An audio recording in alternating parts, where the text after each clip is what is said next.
டியூடுன்னு ஒரு திரைப்படம் வந்துச்சுல, ஆமா. அதுல வந்து தாலிய ஒரு ஆப்ஜெக்ட்டா காமிச்சிருந்தாங்க. அந்த கருத்து நீங்க வந்து ஆதரிக்கிறீங்களா? இல்ல அதுக்கு முன்னாடி சென்டிமெண்ட்ஸ், கல்ச்சர்லாம் இருக்குன்னு நினைக்கிறீங்களா? இல்ல இருக்கு. இருக்கு. ஆமா. ஏன்? அதுதான் ரொம்ப நம்மளோட பேசிக்ஸ்ல இருந்து அதுதான் இருக்கு. சோ அது இருக்கணும் கண்டிப்பா. இருக்கணும். அந்த மாரி கருத்து நீங்க ஆதரிக்கிறீங்க. இல்ல ம். இப்ப என்ன சொல்றாங்க, இப்ப இருக்கிற பெண்கள்லாம் வந்துட்டு ஜஸ்ட் அது ஒரு ஆப்ஜெக்ட்டா தான் தட்டிட்டு போறதா சொல்றாங்க. அவங்கள எப்படி நீங்க பாக்குறீங்க? அது அப்படி பண்ணக்கூடாது. ம். ஆக்சுவலி பண்ண வேண்டாம். ம். ஓகே.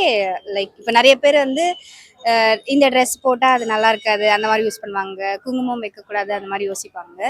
ஆ பட் அது பண்ணணும். அதுதான் அழகு. அதுதான் அழகா நீங்க அதுதான் ஃபீல் அழகு. பண்றீங்க. ஆமா. இப்ப இந்த காலத்துல அந்த பெண்கள்லாம் இப்ப இப்ப இன்னொருத்தவங்க என்ன சொல்றாங்கன்னா, இல்ல எல்லாமே மாறிட்டு வருதுல்ல. இப்ப முன்னாடி போட்ட ட்ரெஸ் இப்ப பெண்கள் போடுறது இல்ல. அதே மாரி ஃபாலோ பண்றல. அதே மாரி இதுவும் அத தாண்டி போ வேண்டியதா அப்படிங்கிறாங்க. அத எப்படி பாக்குறீங்க? கரெக்ட். பட் அது இருக்கிறதுனால என்ன ஆக போகுது? ம். நார்மலா ஒரு செயின் போடுற மாரி தானே அதுவும் இருக்க போகுது.